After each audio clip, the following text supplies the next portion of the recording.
Hello students, आज हम topic cover करते हैं class 10th chapter number 1 chemical reactions and equations. Okay, तो आज हम इस टॉपिक में केमिकल रिएक्शन और इक्वेशन में आज हम अप्रॉक्सीमेट पार्ट 1 को लेकर चल रहे हैं कि आज इसमें सारे बेसिक कॉन्सेप्ट्स को हमें क्लियर करना है कि केमिकल रिएक्शन क्या होता है, केमिकल इक्वेशन क्या होता है, दोनों में क्या अंतर है, टाइप्स ऑफ केमिकल रिएक्शंस क्या क्या होते हैं, कौन कौन से फैक्टर केमिकल रिएक्शन पर इम्पैक्ट डालते हैं, इफेक्ट दिखाते हैं, वो सब कुछ हमें यहाँ पर पढ़ना है। I am Rajiv Pandey, I am here explaining you all chapter number 1 of class 10th। Okay, आइए हम यहाँ पर स्टार्ट करते हैं। सबसे पहले यहाँ पर लिखा है केमिकल रिएक्शन एंड इक्वेशन। तो हमारी जो पहली हेडिंग है यहाँ पर वो यहाँ पर है आज की हेडिंग केमिकल रिएक्शन क्या होता है। सबसे पहले हमें डिफाइन करना है केमिकल रिएक्शन क्या होता है। पहले मैं यहाँ पर लिख रहा हूं नोट्स के साथ, उसके बाद आप इसे आराम से समझिएगा। Chemical reaction is the process in which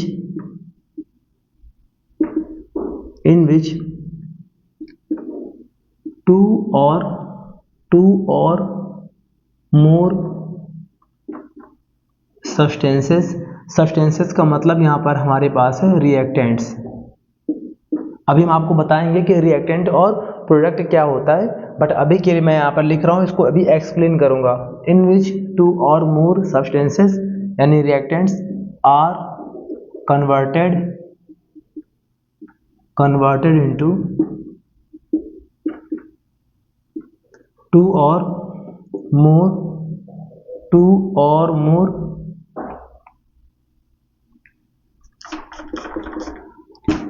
more मत लिखिए, डायरेक्ट यहाँ पर लिख दे रहे हैं are converted into new substances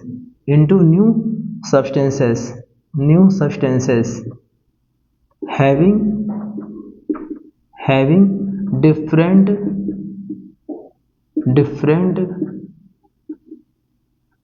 properties. ये यहाँ पर इसका डिफाइन हो गया। अब जरा समझते हैं यहाँ पर क्या लिखा है। यहाँ पर हेडिंग लिखी हुई है केमिकल रिएक्शन। देखिए केमिकल रिएक्शन क्या होता है। ऐसा कुछ भी प्रोसेस अपने पूरे यूनिवर्स में, ऐसा कोई भी प्रोसेस जिसमें कोई भी दो या दो से ज़्यादा एलिमेंट हो सकते हैं, वो आपस में मिलकर कुछ ऐसा अपने आप में आपस में मिलकर कुछ ऐसा कन्वर्ट करें कि कुछ ऐसा नया सब्सटेंस बन जाए जो पहले से अलग हो। ठीक है, आपको एग्जांपल बता रहे हैं। जैसे कि मान लीजिए दूध होता है, दूध।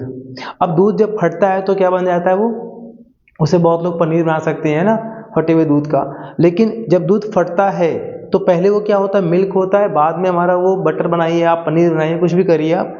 तो दूध जब फटा तो जब वो बना पनीर में कन्वर्ट हो गया, फटा हुआ दूध, तो उस पनीर की जो प्रॉपर्टीज है वो दूध की प्रॉपर्टी से बिल्कुल अलग होगी। ठीक है, तो इसको हम यहाँ पर क्या बोलेंगे, ये हमारा केमिकल चेंज है या यहाँ पर केमिकल रिएक्शन हुआ है। और सुनिए, रस्टिंग ऑफ आयरन का मतलब कि लोहे में जंग लगना। तो जब भी हम लोहे को ओपन एरिया में, छत पर है ना, या फिर ग्राउंड में ओपन एरिया में जब लोहा छोड़ देते हैं और पानी बरसता है, धूप पड़ती है, तो लोहे में जंग लगना स्टार्ट हो जाता है। वो जो लोहे में जो जंग लगता है, लोहे को आमतौर पे बोलते हैं आयरन। और जब लोहे में जंग लग जाता है वो कुछ ब्राउन टाइप का, रेडिश ब्राउन, लाल ब्राउन टाइप का हो जाता है, तो उसको हम बोलते हैं कि वो आयरन ऑक्साइड है, ना कि सिर्फ आयरन है। आयरन का मतलब, लोहे का मतलब, आयरन का मतलब बिल्कुल प्योर लोहा। लेकिन जब उस लोहे में जंग लग जाती है तो उसको हम कहते हैं कि वो आयरन का ऑक्साइड है। ठीक है, तो अब जो जंग बन चुका है, वो जो जंग लग चुका है लोहे में, बहुत खराब हो जाता है लोहा, उसमें लोहे की पूरी क्वालिटी खराब हो जाती है। तो क्या उस जंग लगे हुए लोहे को क्या हम वापस लोहे में कन्वर्ट कर पाएंगे, प्योर लोहे में? ऐसा नहीं कर पाएंगे। यानी कि अब जो लोहा था वो धूप और पानी से रिएक्शन करके वो नया, उसने एक और सब्सटेंस तैयार कर लिया है जिसे हम कहते हैं जंग, यानी कि रस्ट। इंग्लिश में बोलते हैं रस्ट, RUST। और इस पूरे प्रोसेस को बोलते हैं रस्टिंग ऑफ आयरन, हिंदी में लोहे में जंग लगना। ठीक है, तो ये भी हमारे यहाँ पर क्या है, केमिकल रिएक्शन है। इसके अलावा जैसे कि हम खाना खाते हैं, तो हम जो खाना खाते हैं, चावल दाल सब्जी पिज्ज़ा कुछ भी आप समझिए, तो जब हम खाना खाते हैं तो वो एक अलग स्टेट में होता है, एक वो अलग उसकी प्रॉपर्टी होती है, उसका एक अलग टेस्ट होता है। लेकिन जब हम खाना खा जाते हैं तो हमारे पेट में, हमारे बॉडी में, रेस्पिरेटरी सिस्टम में जो भी हमारा खाना पचता है, खाना खाना जो हमारा डाइजेस्ट हो जाता है, उसके बाद उसकी प्रॉपर्टी और जो हम खाना खाते हैं उसकी प्रॉपर्टी में बहुत अंतर आता है। क्यों? क्योंकि हमारे पेट में, हमारे बॉडी में बहुत सारे केमिकल सब्सटेंसेस होते हैं जो उस खाने को एक न्यू सब्सटेंस में कन्वर्ट कर देते हैं। तो ये सब कुछ हमारे जो है चेंजमेंट, वो सब कुछ हमारा क्या है? केमिकल चेंज या केमिकल रिएक्शन है। आप एक और बात सोचिए, अगर हम किसी पेपर को अगर हम बर्न करते हैं, जला देते हैं, तो जलने के बाद क्या होता है? पूरा पेपर जो होता है वो राख में कन्वर्ट हो जाता है, ऐश बन जाता है, राख बन जाता है, ठीक है। तो पेपर का जलना, burning of paper is also known as chemical change और केमिकल रिएक्शन। तो केमिकल रिएक्शन का मतलब आप समझ गए होंगे कि जब दो या दो से ज़्यादा सब्सटेंसेस आपस में मिलकर ऐसा रिएक्ट करें कि कुछ नया सब्सटेंस बन जाए, तो हम बोलेंगे वहाँ पर क्या? Chemical reaction. जैसे हमने आपसे बोला कि एक पेज है और एक पेज को मैंने फाड़ दिया, दो पार्ट में है, तो ये क्या है? ये फिजिकल चेंज है। क्या है? Physical change. मतलब पहले एक पूरा पेज था, आपने फाड़ के केवल दो पार्ट्स कर लिए, लेकिन दोनों पार्ट्स अभी भी पेज की ही प्रॉपर्टी में है। अगर उसको पेस्ट करेंगे या फिर जो इसमें क्वालिटी है वो इसमें क्वालिटी है, लेकिन अगर आपने उस पन्ने को, उस पेज को आपने जला दिया तो वो राख में कन्वर्ट हो गया। तब राख की प्रॉपर्टी और पेज की प्रॉपर्टी, यानी पेज की क्वालिटी और राख की क्वालिटी में बहुत अंतर है। प्रॉपर्टी का मतलब होता है जो भी उसकी खासियत है, ठीक है। दोनों में बहुत अंतर हो जाता है, तो उसको बोलते हैं chemical change. But tearing of paper, paper का फटना, ठीक है, ये हमारा फिजिकल चेंज है, केमिकल चेंज नहीं है। फिजिकल चेंज का मतलब जब भी कुछ नया ना हो, कुछ नया सब्सटेंस ना बने, तो उसको हम बोलते हैं क्या? Physical change. लेकिन केमिकल चेंज में क्या होगा? सब्सटेंस एक नए सब्सटेंस में कन्वर्ट हो जाता है, ठीक है। तो यहाँ पर मैंने वही लिखा है, आप ध्यान से दीजिए। यहाँ पर chemical reaction is the process, ऐसा प्रोसेस इन विच, जिसमें टू और मोर सब्सटेंसेस, यानी कि रिएक्टेंट्स बोलते हैं उसको, ठीक है। जो भी सब्सटेंस कन्वर्ट हो जाता है ना, कन्वर्ट होने से पहले उसको रिएक्टेंट बोलेंगे, कन्वर्ट होने के बाद उसका नाम हो जाता है प्रोडक्ट, ठीक है। तो यहाँ पर लिखा हुआ है टू और मोर सब्सटेंसेस, यानी कि reactants are converted into new substance, वो कन्वर्ट हो जाते हैं नए सब्सटेंस में, ठीक है, हैविंग डिफरेंट प्रॉपर्टीज। और जो नया सब्सटेंस बनता है उसकी प्रॉपर्टी अलग होती है पहले वाले से। क्लियर है ना? और इसमें एग्जांपल में हम लोग अभी यहाँ पर दिखा देंगे, रस्टिंग ऑफ आयरन, ऐसे बहुत सारे हैं, ठीक है ना। Burning of paper, burning of paper, etcetera, ऐसे बहुत सारे, ठीक है। अब फिलहाल मैंने आपको यहाँ पर दो एग्जांपल लिखवा दिया है। क्लियर? यहाँ पर ना इस अच्छे से कॉपी करिए। अब हम देखते हैं आगे इसके।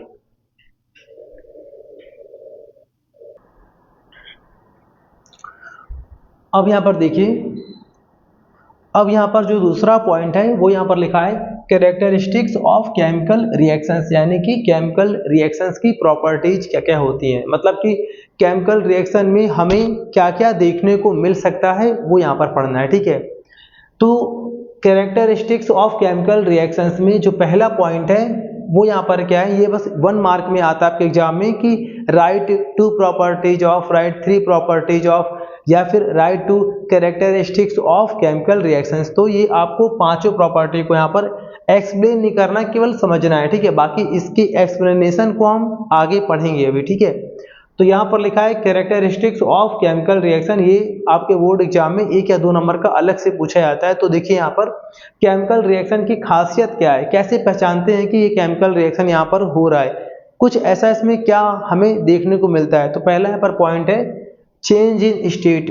मतलब पहला यहाँ पर क्या है कि जब भी केमिकल रिएक्शन होता है तो स्टेट भी चेंज हो सकती है। स्टेट चेंज होने का मतलब, जैसे मान लीजिए कोई सॉलिड है तो केमिकल रिएक्शन के बाद वो लिक्विड में कन्वर्ट हो सकता है, या कोई लिक्विड है तो वो सॉलिड में कन्वर्ट हो सकता है। तो इसका मतलब क्या है कि मान लीजिए कोई सॉलिड है तो वो हो सकता हो कि वो लिक्विड में कन्वर्ट हो जाए। कब? जब वहां पर केमिकल रिएक्शन हो जाएगी।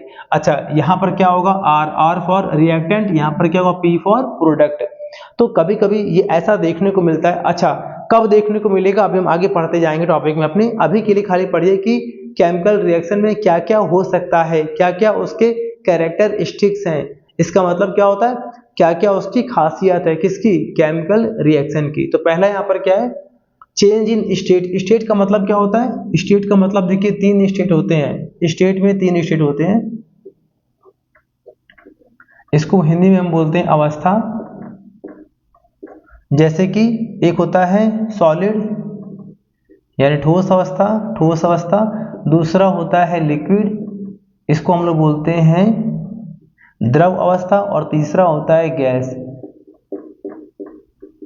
ठीक है, तो सॉलिड, लिक्विड, गैस, वही यहाँ पर लिखा है चेंज इन स्टेट, यानी कि केमिकल रिएक्शन में स्टेट चेंज हो सकती है। मतलब पहले अगर सॉलिड है तो हो सकता है कि केमिकल रिएक्शन के बाद वो लिक्विड बन जाए, या फिर अगर पहले मान लीजिए गैस है, या फिर गैस है तो वो लिक्विड में भी कन्वर्ट हो सकता है। मतलब कहने का कि उसका स्टेट चेंज होगा, स्टेट चेंज हो सकता है किसमें, केमिकल रिएक्शन में। ये इसकी पहली प्रॉपर्टी है। दूसरे नंबर पे लिखा है change in colour. Change in colour का मतलब कि मान लीजिए रिएक्टेंट, यानी कि जो पहले स्टार्टिंग में अगर मान लीजिए ए से, मान लिया हमने यहाँ पर कि हमारे पास कोई सब्सटेंस ए है और ए से मान लीजिए बन रहा है बी, तो ए यहाँ पर क्या होगा रिएक्टेंट, बी यहाँ पर क्या होगा प्रोडक्ट। तो मान लीजिए सपोज अगर ए मान लीजिए येलो रंग का है, येलो कलर का है, ठीक है, पीले रंग का है, तो जब ए आपस में रिएक्शन करेगा, ए मान लीजिए करता है रिएक्ट बी से, मान लीजिए ए करता है रिएक्शन बी सी से करता है, और बन क्या गया यहाँ पर बी बन गया। तो मान लिया अगर ए येलो रंग का था तो बाद में जो बी बनेगा वो येलो रंग का नहीं बन के मान लीजिए हो गया पिंक, मान लिया हमने, समझ गए। तो चेंज इन कलर का मतलब कि कुछ केमिकल रिएक्शंस ऐसे होते हैं जहां पर रिएक्टेंट एक अलग कलर का होता है और जो बनता है प्रोडक्ट वो एक अलग कलर का होता है, यानी कलर चेंज भी आ सकते हैं। आपने कोई टेस्ट ट्यूब लिया, टेस्ट ट्यूब में आपने कुछ मिलाया, फिर उसमें कुछ और मिलाया, ठीक है, कुछ देर बाद कलर चेंज हो गया। तो कलर चेंज होना एक कॉमन बात है किसमें, केमिकल रिएक्शन में, ठीक है। उसके बाद देखिए तीसरा यहाँ पर क्या, इवोल्यूशन ऑफ गैस। इसमें जैसे हमने मान लिया कि रिएक्टेंट है और बन क्या आ रहा है हमारे पास प्रोडक्ट, तो हो सकता हो कि जब रिएक्टेंट से बन जा रहा होगा प्रोडक्ट तो कुछ गैस भी यहाँ पर बाहर निकल सकती है ऐसे करके, ठीक है, ये गैस भी बाहर निकल सकती है। मतलब इवोल्यूशन ऑफ गैस का मतलब होता है यहाँ पर गैस का निकलना, गैस का निकलना। इवोल्यूशन का मतलब निकलना, यानी कि कुछ केमिकल रिएक्शंस में गैस भी बाहर निकल जाती है, तो उसमें हम लोग हमेशा एक एरो बना देते हैं ऐसे करके, इसका मतलब होता है कि गैस निकल रही है। तो तीसरी बात क्या देखने को मिलती है कि उसमें केमिकल रिएक्शन में गैस भी बाहर निकल सकती है। और चौथा यहाँ पर पॉइंट है change in temperature. Change in temperature का मतलब टेम्परेचर चेंज हो सकता है, इसको हिंदी में बोलते हैं तापमान। तापमान भी चेंज हो सकता है, टेम्परेचर भी यहाँ पर चेंज हो सकता है। मान लिया सपोज हमने यहाँ पर ले लिया रिएक्टेंट और फिर हमने यहाँ पर ले लिया प्रोडक्ट। तो सपोज अगर रिएक्टेंट मान लीजिए पहले गर्म नहीं था, रिएक्टेंट का टेम्परेचर मान लिया पहले था 20 सेल्सियस, तो ये ऐसा भी हो सकता है कि जब बनेगा प्रोडक्ट तो ये हो जाए 80 सेल्सियस। टेम्परेचर बढ़ भी सकता है, टेम्परेचर कम भी हो सकता है, यानी कि दोनों ही काम केमिकल रिएक्शन में हो सकते हैं, ठीक है। इसी कारण से चेंज इन टेम्परेचर के लिए 2 पॉइंट यहाँ पे अप्लाई करते हैं, एक होता है एक्सोथर्मिक और एक होता है एंडोथर्मिक। एक्सोथर्मिक का मतलब क्या होता है कि जब केमिकल रिएक्शन स्टार्ट हो जाती है जब और रिएक्टेंट से प्रोडक्ट बनता है तो एक्सोथर्मिक में हीट बाहर निकलती है, मैं ऐसे कर दे रहा हूँ, यानी हीट बाहर जा रही है, यहाँ पर हीट लिख दे रहा हूँ, ठीक है। और एंडोथर्मिक क्या होता है, एंडोथर्मिक में हीट बाहर से अंदर आती है, यानी ये हीट को एब्जॉर्ब करता है, ठीक है। तो चेंज इन टेम्परेचर में 2 केमिकल रिएक्शंस आते हैं, एक होता है एक्सोथर्मिक जिसमें कि हीट बाहर निकलती है और एक होता है एंडोथर्मिक जिसमें बाहर की हीट रिएक्शन में जाती है, यानी हीट कम हो जाता है, ठीक है।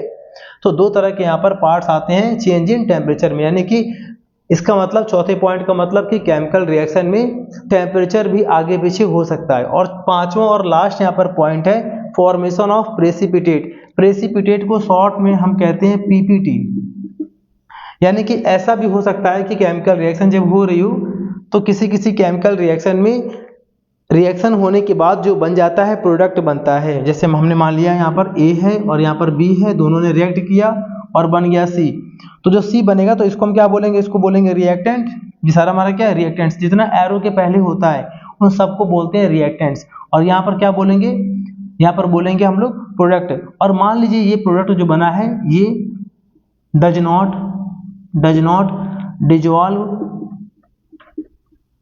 डिजॉल्व इनटू वाटर, मान लिया कि जो हमारे पास C बना है, हमने इस C को पानी में घोला और ये पानी में घोलने पर घुल नहीं पाया, मतलब पानी में ये डिजॉल्व नहीं हो पा रहा है, पानी में ये सॉल्युबल नहीं है। जैसे कि मान लीजिए मड, कीचड़ या बालू, मान लीजिए मोरंग, मान लीजिए मोरंग को हम पानी में घोलेंगे तो मोरंग पानी में नहीं घुलता, ठीक है। तो इस तरह से कभी कभी रिएक्शंस ऐसे भी होते हैं कि जो बन जाता है प्रोडक्ट हमारा, वो प्रोडक्ट पानी में घोलने पर पानी में डिजॉल्व नहीं होगा। और कुछ ऐसे भी बन जाते हैं प्रोडक्ट जो पानी में आराम से डिजॉल्व हो जाते हैं। अगर पानी में डिजॉल्व हो जाते हैं तो उसको हम प्रेसिपिटेट नहीं कहते। प्रेसिपिटेट का मतलब समझिए, इसका मतलब ही यहाँ पर क्या है कि प्रेसिपिटेट का मतलब कि ऐसा कोई भी सब्सटेंस जो पानी में डिजॉल्व ना हो उसको हम कहते हैं प्रेसिपिटेट, जो पानी में नीचे बैठ जाता है। कुछ देर के लिए अगर आप मिक्स करेंगे तो वो हर एक पार्ट से मिक्स तो हो जाएगा, छोड़ देंगे तो फिर से वो पानी के तली में नीचे बेस पर बैठ जाएगा। तो फॉर्मेशन ऑफ प्रेसिपिटेट का मतलब केमिकल रिएक्शन में पीपीटी यानी कि प्रेसिपिटेट भी बन सकते हैं, जो कि पानी में आसानी से या कैसे भी पानी में डिजॉल्व नहीं होंगे। तो यहाँ पर पांचों पॉइंट्स को आपको लिखना है, ये 1 या 2 नंबर का अलग से लिखने को आता है। तो पहला पॉइंट क्या है, चेंज इन स्टेट, उनके स्टेट में चेंज हो सकता है। दूसरा पॉइंट है चेंज इन कलर, उनके कलर भी आपस में पहले से और बाद में चेंजमेंट आ सकता है। तीसरा है इवोल्यूशन ऑफ गैस, यानी कि उस रिएक्शन में जब रिएक्शन हो जाएगी तो कुछ गैस भी बाहर निकल सकती है। चौथा है चेंज इन टेम्परेचर, टेम्परेचर भी चेंज हो सकता है, जैसे कि सोडियम होता है, आपने पढ़ा होगा, इसमें आपको बता रहे हैं। मान लीजिए हमारे पास यहाँ पर सोडियम है, सोडियम मतलब Na, और सोडियम में हमने अगर मिला दिया वाटर यानी H2O, तो क्या होता है, सोडियम में अगर हमने वाटर मिलाया तो बहुत बड़ा ब्लास्ट होता है, और ब्लास्ट होने के बाद बहुत सारी हीट बाहर निकलती है। तो इस तरह से टेम्परेचर भी चेंज हो सकता है केमिकल रिएक्शन में, ठीक है। पांचवा और लास्ट पॉइंट है formation of precipitate, chemical reaction में कुछ ऐसे सब्सटेंस भी बन सकते हैं जो पानी में डिजॉल्व नहीं होंगे, पानी में घुलते नहीं है, तो उनको बोलते हैं प्रेसिपिटेट, ठीक है। तो ये पूरे 5 पॉइंट्स है, मैंने आपको एक बेसिक सा एग्जांपल देके समझा दिया है, इसे अच्छे से कॉपी कर लीजिए, फिर हम देखते हैं आगे।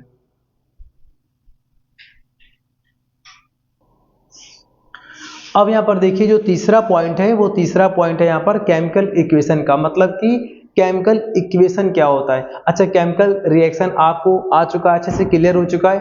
अब यहाँ पर देखिए केमिकल इक्वेशन क्या है, पहले हम यहाँ पर लिख दे रहे हैं, लिखने से ही आपको आधा आ जाएगा, फिर उसके बाद हम इसको अच्छे से एक्सप्लेन कर देंगे। देखिए यहाँ पर होता क्या है, when a chemical reaction is represented by या shown by लिख दीजिएगा, is represented by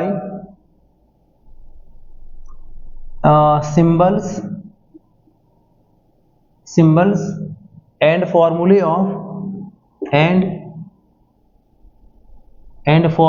of chemical substance,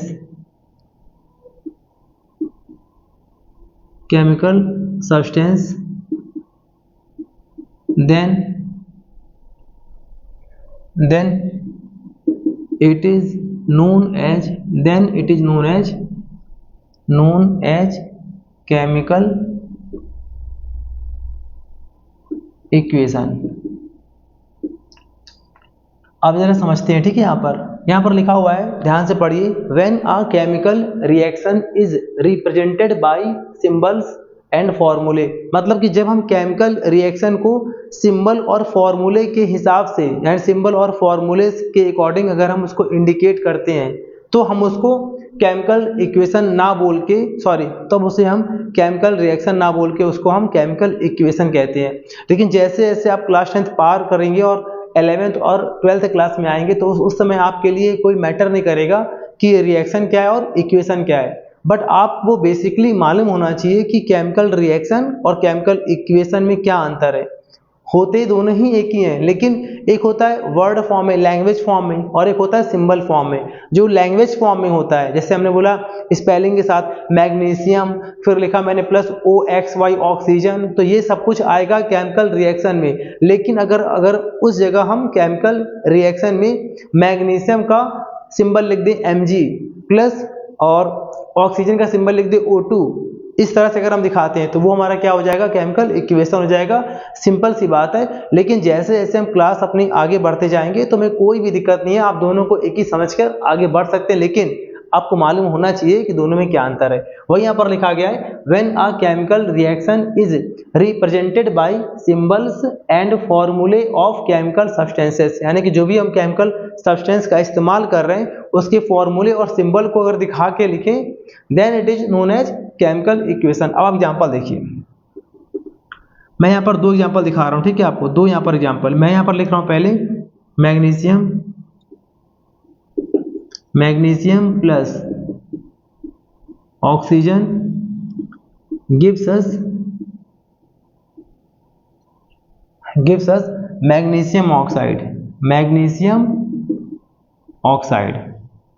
तो ये देखिए मैंने ये लिखा है ना इस तरह से। अच्छा, इस रिएक्शन को अगर हम ऐसे लिखते हैं कि मैग्नीशियम का सिंबल होता है Mg प्लस ऑक्सीजन का symbol O2 gives us, delta बना दीजिए। डेल्टा का मतलब होता है गर्म करने पर, दोनों को मिलाकर गर्म करते हैं, जलाते हैं, बर्न करते हैं, ठीक है।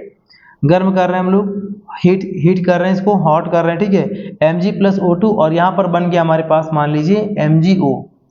अभी हमारा बैलेंस नहीं है तो अभी आप चिंता मत करिए, अभी हम आपको बैलेंस वाला नहीं पढ़ा रहे, बैलेंस अभी आगे बताएंगे, अभी सिर्फ हम यहाँ पर सिंबल लिख रहे हैं।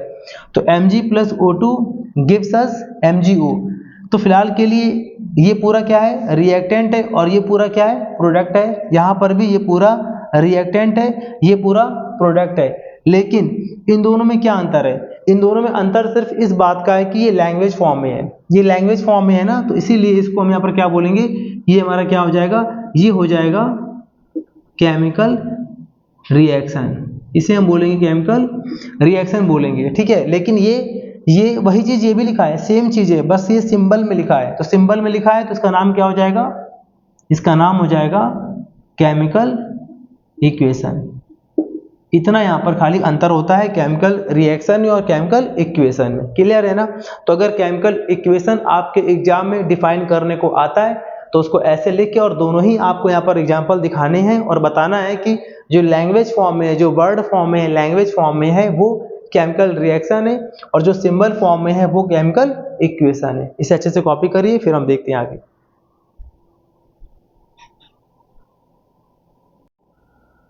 अब यहाँ पर देखिए हेडिंग नंबर 4 यहाँ पर है, बैलेंस्ड केमिकल इक्वेशन क्या होता है। बैलेंस केमिकल इक्वेशन क्या होता है कि जब किसी भी इक्वेशन में रिएक्टेंट होगा और प्रोडक्ट होगा, तो रिएक्टेंट में और प्रोडक्ट में जो भी एटम्स होंगे उनके नंबर सेम होने चाहिए। मतलब the number of atoms in the reactant is just equal to the number of atoms in the product. यहाँ पर देखिए मैं दिखा रहा हूँ, balanced chemical equation is the chemical equation, ऐसा कोई chemical equation, ठीक है ना, in which the number of atoms in the reactant is equal to the number of atoms in the product। बस ये यहाँ पर डिफाइन है। मतलब समझ गए होंगे कि अगर ऐसा कोई भी केमिकल इक्वेशन लिखा है जहां पर रिएक्टेंट में एटम होंगे और प्रोडक्ट में भी एटम होंगे, तो रिएक्टेंट में जितने भी एटम होंगे उनका पूरा नंबर जोड़ लेंगे और प्रोडक्ट में भी उन्हीं एटम का नंबर जोड़ लेंगे। अगर दोनों तरफ एटम्स के नंबर सेम हैं तो उसको हम क्या बोलेंगे, बैलेंस केमिकल रिएक्शन या केमिकल इक्वेशन। और इसी का उल्टा अगर इक्वल नहीं है तो उसको बोलेंगे अनबैलेंस्ड केमिकल इक्वेशन। एग्जांपल देखिए इसका, पहले आप एग्जांपल से और यहाँ पर क्लियर हो जाएगा। हमने लिखा यहाँ पर 2mg plus O2 gives us, यहाँ लिखा है 2mg plus O2 gives us 2mgO। अब यहाँ पर समझिए, अगर हम आपसे यहाँ पर ऐसे कुछ दिखा रहे करके, यहाँ पर लिख दिया हमने रिएक्टेंट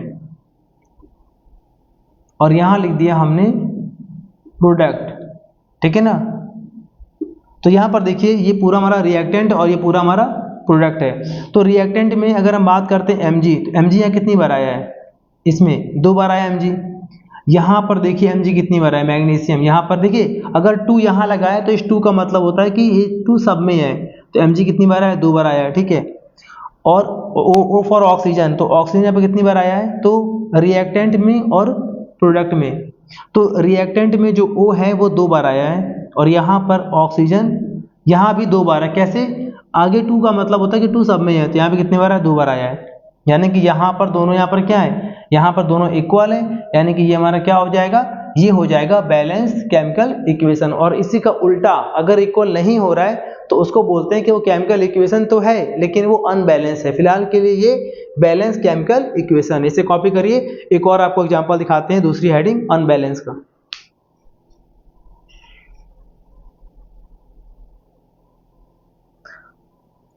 अब यहाँ पर देखिए 5वां पॉइंट, 5वीं यहाँ पर हेडिंग है अनबैलेंस्ड केमिकल इक्वेशन, यानी कि यहाँ पर अनबैलेंस लिखा है। अनबैलेंस का मतलब अभी आपको बताया मैंने कि जब नंबर ऑफ एटम्स, रिएक्टेंट्स के नंबर ऑफ एटम्स और प्रोडक्ट के नंबर ऑफ एटम्स आपस में इक्वल नहीं होंगे तो उसको हम यहाँ पर बोलेंगे अनबैलेंस केमिकल इक्वेशन। यहाँ देखिए लिखा हुआ है उसी का उल्टा, an unbalanced chemical equation is the chemical equation in which, जिसमें द नंबर ऑफ, यहाँ लिख दे रहे हैं the number of atoms in the reactant is not equal to the number of atoms in the product.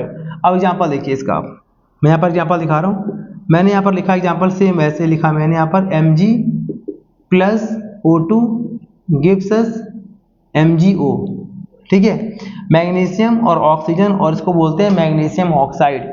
यानी ये पूरा reactant और ये पूरा हमारा प्रोडक्ट है, ठीक है। ये भी हमारा केमिकल रिएक्शन और केमिकल इक्वेशन है लेकिन ये अनबैलेंस है। इसको दिखा देंगे करके, ऐसे यहाँ पर देखिए, यहाँ लिख दिया हमने रिएक्टेंट और यहाँ लिख दिया हमने प्रोडक्ट्स, और यहाँ पर देखिए Mg कितनी बार है, तो रिएक्टेंट है और ये पूरा हमारा प्रोडक्ट है। तो रिएक्टेंट में Mg कितनी बार आपको दिख रहा है, 1 बार, और यहाँ पर Mg प्रोडक्ट में आपको Mg दिख रहा है 2 बार। दूसरा एटम यहाँ पर ऑक्सीजन है, रिएक्टेंट में ऑक्सीजन आपको दिख रहा है 2 बार और प्रोडक्ट में आपको ऑक्सीजन दिख रहा है, यहाँ पर Mg 1 बार है, सॉरी, और यहाँ पर ऑक्सीजन दिख रहा है आपको 1 बार। तो यहाँ पर देखिए Mg 1 बार है, यहाँ पर भी Mg 1 बार है, ठीक है, अभी तक तो ठीक है। लेकिन ऑक्सीजन यहाँ पर 2 बार है और यहाँ पर ऑक्सीजन 1 बार है, यानी कि ओवरऑल कुल मिला के यहाँ पर हमने देखा कि यहाँ पर नंबर ऑफ एटम्स अलग अलग हैं कंपेयर टू प्रोडक्ट के। इस रिएक्शन में जितना रिएक्टेंट में एटम है उतने एटम प्रोडक्ट में हमें नहीं दिखाई पड़ रहे हैं, अनइक्वल हैं, इसीलिए कि ये हमारा क्या बन जाएगा, ये बन जाएगा अनबैलेंस केमिकल इक्वेशन। यहाँ तक अच्छे से आपको प्रैक्टिस करके नोट्स बना के अच्छे से आपको लर्न करना है, 1-2 टाइम्स प्रैक्टिस कर लेनी है। बहुत जल्दी आपको मिलेंगे इसके नेक्स्ट पार्ट 2 में। Thank you.